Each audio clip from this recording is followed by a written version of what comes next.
আজ থেকে শুরু হচ্ছে সংসদের শীতকালীন অধিবেশন, চলবে 20শে ডিসেম্বর পর্যন্ত।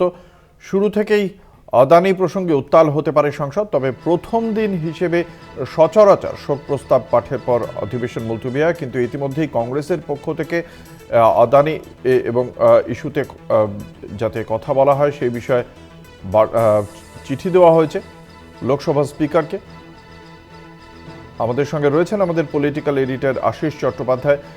সংসদের অধিবেশন আজ থেকে শুরু হচ্ছে। আশিস দা, সেক্ষেত্রে বিরোধীদের পক্ষ থেকে ঠিক কি অবস্থান বা কি কৌশল নেওয়া হতে পারে, কি মনে করছেন?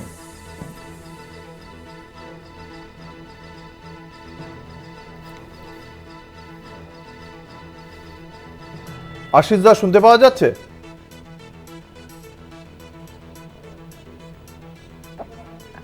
হ্যাঁ অঙ্কুর। আশিস দা, আজকে থেকে সংসদের অধিবেশন শুরু হচ্ছে। প্রথম দিন হয়তো শোক প্রস্তাব পাঠের পর মুলতবি হতে পারে, মানে সচরাচর তাই হয়, কিন্তু সার্বিকভাবে এই 20শে ডিসেম্বর অবধি এই যে শীতকালীন অধিবেশন চলবে, বিরোধীদের কি কৌশল থাকতে পারে, শাসক পক্ষেরই বা কি কৌশল থাকতে পারে, কি মনে করছেন? দেখো, এবারে সংসদ অধিবেশন শুরু হচ্ছে একটি বেশ অদ্ভুত এবং বিরল রাজনৈতিক পরিস্থিতিতে, যেখানে বিজেপি ভেবেছিল যে সব থেকে ধনী রাজ্য মহারাষ্ট্র এবং জনসংখ্যার দিক থেকেও দ্বিতীয় বৃহত্তম সেই রাজ্য বেশ ভালোভাবে জিতে তারা একটা বিজয়ীর মনোভাব নিয়ে জয় তিলক কপালে এঁকে তারা সংসদে প্রবেশ করবেন। যদিও ঝাড়খণ্ডে তাদের লজ্জাজনক পরাজয় হয়েছে, কিন্তু এই সংসদ অধিবেশন শুরু হওয়ার কদিন আগেই যে বিরাট বড় ঘটনাটা দেশের সামনে এসে বিস্ফোরিত হয় সেটা হচ্ছে আদানি কেলেঙ্কারি। এবং যেটা বলা হচ্ছে যে আদানিরা আমেরিকার থেকে টাকা ধার করবার সময়, আমেরিকার কিছু ফাইন্যান্সিয়াল ইনস্টিটিউশন থেকে টাকা ধার করবার সময় এই তথ্য গোপন করে গিয়েছিলেন যে এই টাকা দিয়েই তারা ভারতীয় উচ্চতম পর্যায়ের রাজনৈতিক এবং অন্যান্য আধিকারিকদের ঘুষ দিয়েছেন, এবং সেই ঘুষের বিনিময়েই তারা কন্ট্রাক্ট পেয়েছেন, যে কন্ট্রাক্ট তাদের ঘুষের থেকে বহু শত গুণ বেশি মুনাফা নিয়ে আসবে। এই যে অভিযোগ, সেটা এখন ঠিক আর অভিযোগের পর্যায়ে নেই, এটা চার্জশিটের পর্যায়ে রয়েছে এবং আদানিদের কাছ থেকে তার উত্তর চাওয়া হয়েছে। হয়তো 3 সপ্তাহের মধ্যে তাদের উত্তর দিতে হবে। এই পরিস্থিতিতে যে অভিযোগ বারবার উঠছে যে মোদি আদানি যোগ এবং মোদির জন্যই আদানির এই অদ্ভুত এবং দুর্নীতির মধ্যে, দুর্নীতির পঙ্কে ডুবে গিয়ে উত্থান। এবং আমরা আরো আশ্চর্য হয়ে দেখতে পাচ্ছি যে এত বড় একটা অভিযোগ একটি বিদেশি আদালত থেকে উঠল, কিন্তু সে ব্যাপারে দিল্লির সরকার টু শব্দটি করছে না। স্বভাবতই এই বিষয়টি বিরোধীরা জানতে চাইবেই, বিশেষ করে কংগ্রেস।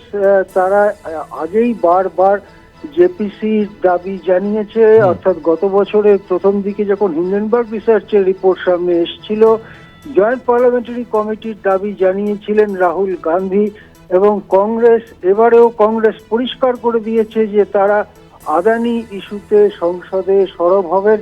তাদের যদি বলতে না দেওয়া হয় তাহলে কিন্তু পরিস্থিতি উত্তাল হতে পারে। আরো একটি বিষয় যেটা আমাদের সামনে রয়েছে সেটা হচ্ছে ওয়াকফ বিল 2024।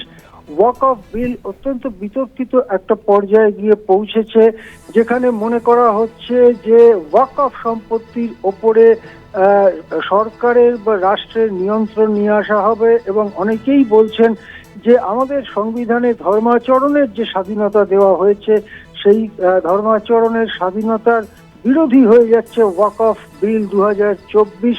এটা নিয়ে ইতিমধ্যেই সরব হয়েছেন বহু সংগঠন। আবার এটাকে সামনে রেখেই বা মাদ্রাসা শিক্ষার মতো কতগুলো বিষয়কে সামনে রেখে হিন্দুত্ববাদী শিবির একটা সাম্প্রদায়িক জিগির তোলবার চেষ্টা করছে। স্বভাবতই ওয়াকফ বিল নিয়েও চূড়ান্ত বিরোধিতার মধ্যে পড়তে হতে পারে সংসদে শাসক পক্ষকে।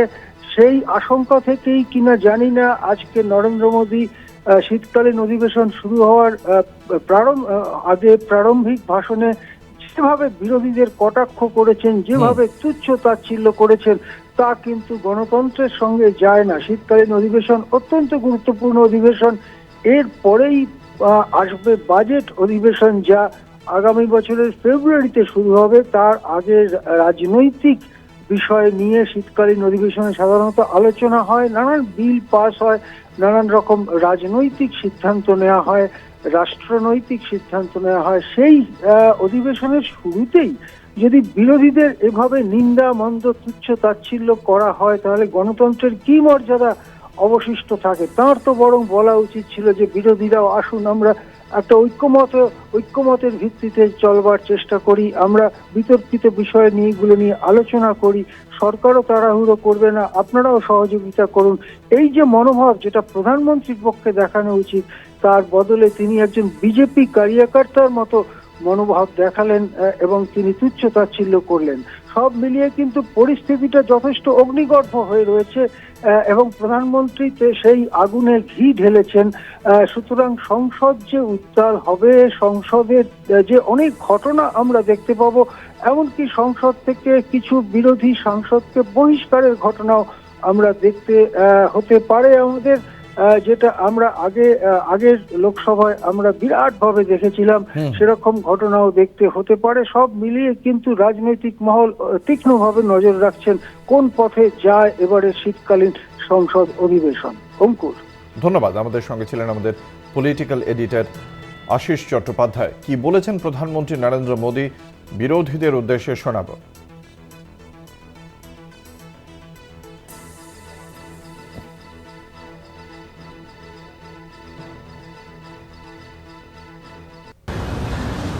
दुर्भाग्य से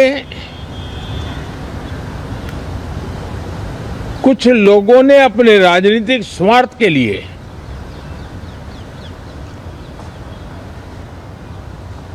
जिनको जनता ने अस्वीकार किया है, देश संसद को भी मुट्ठी भर लोगों के हुड़दंगबाजी से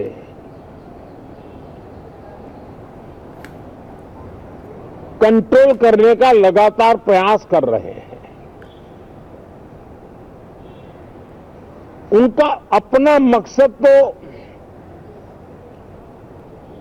संसद की गतिविधि को रोकने से ज्यादा सफल नहीं होता है और देश की जनता उनके सारे व्यवहारों को काउंट करती है और जब समय आता है तो सजा भी देती है। আপনারা শুনলেন প্রধানমন্ত্রী নরেন্দ্র মোদীর বক্তব্য। তিনি খুব স্পষ্টভাবেই বলছেন যে সাংসদরা হাঙ্গামা করে বাকিদের বলার অধিকার কেড়ে নিচ্ছেন। সাংসদদের অনেকেই সংসদের মধ্যে এই অধিবেশনে দায়িত্বশীল আচরণ করেন না এবং এক্ষেত্রে বিরোধীদের দিকেই আঙুল তুলছেন প্রধানমন্ত্রী নরেন্দ্র মোদী। প্রথমে নাম না করে বললেও পরবর্তীকালে নাম করেই তিনি বিরোধীদের সমালোচনা করেছেন। খুব সরাসরিভাবেই তিনি বলেছেন যে সংসদে যারা হাঙ্গামা বাঁধাচ্ছেন তার ফলে বলার সুযোগ পাচ্ছেন না নতুন সাংসদরা। সংসদের নিয়ন্ত্রণেই সাংসদরা হাতে নেওয়ার চেষ্টা চালাচ্ছেন। আমরা আরও একবার দর্শকদের শোনাবো ঠিক কি বলেছেন প্রধানমন্ত্রী নরেন্দ্র মোদী।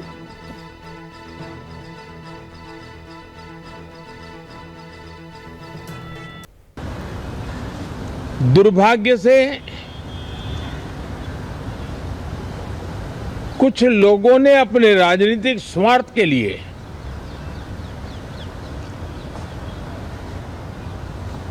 जिनको जनता ने अस्वीकार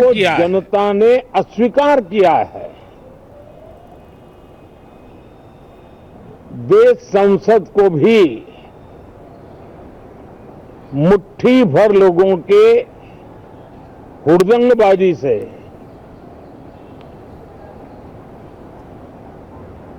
कंट्रोल करने का लगातार प्रयास कर रहे हैं। उनका अपना मकसद तो संसद की गतिविधि को रोकने से ज्यादा सफल नहीं होता है। এই মুহূর্তে আমাদের সঙ্গে টেলিফোন লাইনে রয়েছেন তৃণমূল কংগ্রেসের মুখপাত্র অরূপ চক্রবর্তী। আপনাকে কলকাতা টিভির পক্ষ থেকে স্বাগত জানাই। আজ শীতকালীন অধিবেশনের প্রথম দিনে প্রধানমন্ত্রী নরেন্দ্র মোদী খুব সরাসরিভাবে বিরোধীদের দিকেই আঙুল তুলেছেন। তার বক্তব্য, কিছু সাংসদ বাকিদের, নতুন সাংসদদের বলতে দিচ্ছেন না, তারা জনগণের স্বার্থে কিছু বলেন না, মানুষ তাদের প্রত্যাখ্যান করলেও তারা জনগণের সিদ্ধান্তকে সম্মান করছেন না। আপনার প্রাথমিক প্রতিক্রিয়া জানতে চাইব। দেখুন, প্রথম কথা, মানুষ তাদের স্বার্থে কারা বলছে সেটা তো দেশের মানুষ প্রমাণ করে দিচ্ছে 2024 লোকসভার ফলে। দ্বিতীয়ত, নরেন্দ্র মোদী যখন আজকে এই কথা বলছেন, ওনার জানা উচিত, জানেন যে এই বিধানসভা নির্বাচনগুলোর সাথে সাথে যে লোকসভার উপনির্বাচন হয়েছে, লোকসভায় কিন্তু নরেন্দ্র মোদীর দলের থেকে মুখ ফিরিয়েছে। কেরালায় প্রিয়াঙ্কা গান্ধী যেটা হতে পারে, এমনকি যে মহারাষ্ট্র বিজেপি জিতেছে, কার্যত সুইপ করে জিতেছে শিন্দে এবং বিজেপি, সেই মহারাষ্ট্র লোকসভার উপনির্বাচনে কংগ্রেস জিতে গিয়েছে। অর্থাৎ নরেন্দ্র মোদী যে বলছে বিরোধীরা মানুষের পক্ষে কথা বলে না, দেশের মানুষ বলে দিচ্ছে নরেন্দ্র মোদী মানুষের পক্ষে কথা বলেন যদি সেই মানুষের নাম গৌতম আদানি হয়। যদি আদানির বিরুদ্ধে কিছু হয়, তখন তাদের কণ্ঠরোধ করার জন্য পার্লামেন্টের সমস্ত বিরোধী সাংসদকে বহিষ্কার করে দিতে হয়। নরেন্দ্র মোদী অবশ্যই মানুষের পক্ষে কথা বলেন, কিন্তু সব মানুষ নয় সমান আর কি। সেরকম কিছু মানুষ গৌতম আদানি হলে, কিছু মানুষের নাম নীরব মোদী, মেহুল চোকসি, বিজয় মাল্য হলে তাদের হয়ে নরেন্দ্র মোদী গলা ফাটান। বণিক সভায় গিয়ে বলেছিলেন মেরে সাথ ওহা মেহুল ভাই ব্যাকে হুয়ে হ্যায়। অস্ট্রেলিয়ার মাইনিং সেক্টরে গিয়ে আদানিকে পরিচয় করিয়ে দিয়েছিলেন যাতে আদানি অস্ট্রেলিয়ার মাইনিং সেক্টরের ইনভেস্টমেন্টের বরাত পায়, আমেরিকায় সৌর বিদ্যুতের বরাত পায়। তো নরেন্দ্র মোদী কাদের জন্য চলেন, কাদের জন্য কথা বলেন, দেশের মানুষের কাছে আজকে পরিষ্কার হয়েছে বলে আপকিবার 400 পার 240 পেরোতে দেয়নি। বাংলার মানুষ, দেশের মানুষ ওদেরকে মেজরিটি দেয়। তো নরেন্দ্র মোদী একদম ঠিক কথা বলেছেন, দেশের মানুষ তাদেরকে চিরকাল বোকা বানিয়ে রাখা যায় না, এবং মানুষের চোখ খুলেছে বলেই মানুষ আজকে বিজেপিকে এই জায়গায় নামিয়ে এনেছে। আগামী দিন হয়তো দুটো রাজ্যে নির্বাচনে, তারপর ঝাড়খণ্ডে বিপুল ভাবে হেরেছে। মহারাষ্ট্রে জিতেছে ঠিকই, কিন্তু তার সাথে ঝাড়খণ্ডে বিপুল ভাবে হেরেছে। সামগ্রিক ভাবে দেশের মানুষের যে মুড, উত্তরপ্রদেশের মতো রাজ্য, সেখানে বিজেপি কার্যত ধোঁয়াশায়ী হয়ে গিয়েছে। দেশের মানুষের মুড হচ্ছে নরেন্দ্র মোদী সরকারের বিরুদ্ধে, যেখানে মানুষ বেকারত্বের জ্বালায় জর্জরিত, যেখানে অর্থনৈতিক অবস্থা দেশের সবচেয়ে খারাপ অবস্থায় পৌঁছেছে। ডলারের দাম 85 টাকার কাছাকাছি। যে নরেন্দ্র মোদী বলেছিল টাকার দাম পতন হয় কারণ দেশ যদি গিরা হুয়া হয়, ওটা হয়। তো নরেন্দ্র মোদীর আমলে ডলারের দাম সবচেয়ে বেশি বৃদ্ধি পেয়েছে। আজকে প্রমাণ করছে দেশের গরিব বেকার, গরিব চাষি, যারা ফসলের দাম পায় না, তারা সবাই মোদী সরকারের বিরুদ্ধে। তাই নরেন্দ্র মোদীকে কেমোফ্লেজ করার জন্য এই ধরনের বক্তব্য দিতে হচ্ছে, উনি দিচ্ছেন। কিন্তু এই সরকার, মোদী সরকার থাকার কারণে, মোদী সরকার নেই, এনডিএ সরকার, পুরো 5 বছর টিকা তো বলে আগামী 1 বছরের মধ্যে এই সরকার টিকবে কিনা সেটা নিয়ে সন্দেহ দেখা দিচ্ছে। অসংখ্য ধন্যবাদ। আমরা কথা বলছিলাম তৃণমূল কংগ্রেসের মুখপাত্র অরূপ চক্রবর্তীর সঙ্গে। আপনাদের জানিয়ে রাখি, 2024 সালের শেষ শীতকালীন অধিবেশন শুরু হচ্ছে আজ, চলবে 20 ডিসেম্বর পর্যন্ত। এবং সেই সংসদের শীতকালীন অধিবেশনের আগে প্রধানমন্ত্রী নরেন্দ্র মোদী তিনি সরাসরিভাবে বিরোধীদের দিকে আঙুল তুলেছেন, এবং সেখানে তাঁর বক্তব্য, বিরোধী সাংসদদের কেউ কেউ সংসদে দায়িত্বশীল আচরণ পালন করলেও সকলে পালন করেন না, তারা মানুষের সিদ্ধান্তকে সম্মান জানান না। মানুষ বিরোধীদের বারবার প্রত্যাখ্যান করেছে, কিন্তু সেই বিরোধী সাংসদদের একাংশ তারা বাকি সাংসদদের বলার অধিকার কেড়ে নিচ্ছেন। এরা সংসদে হাঙ্গামা বাঁধাচ্ছেন, ফলে বলার সুযোগ পাচ্ছেন না নতুন সাংসদরা। এমন কথাই বলতে চেয়েছেন প্রধানমন্ত্রী নরেন্দ্র মোদী। রাজনৈতিক মহলের একাংশের ধারণা, বিরোধীদের মধ্যে যে জোট, সেই ইন্ডিয়া জোটে আদতে ফাটল ধরানোর কথাই বলতে চেয়েছেন মোদী। কংগ্রেসকে আক্রমণের কেন্দ্রবিন্দু করে ছাড় দিতে চেয়েছেন বিরোধী জোটে থাকা শরিক দলগুলিকে। ইতিমধ্যেই আদানি ঘুষ বিতর্ক, ওয়াকফ বিল, মণিপুর সংকট, এই বিষয়গুলি শীতকালীন অধিবেশনে বিরোধী রাজনৈতিক দলগুলির আক্রমণের অস্ত্র হয়ে উঠতে চলেছে। এবং ঠিক তার আগে প্রধানমন্ত্রী নরেন্দ্র মোদী এভাবেই বিরোধীদের বিরুদ্ধে আওয়াজ তুললেন।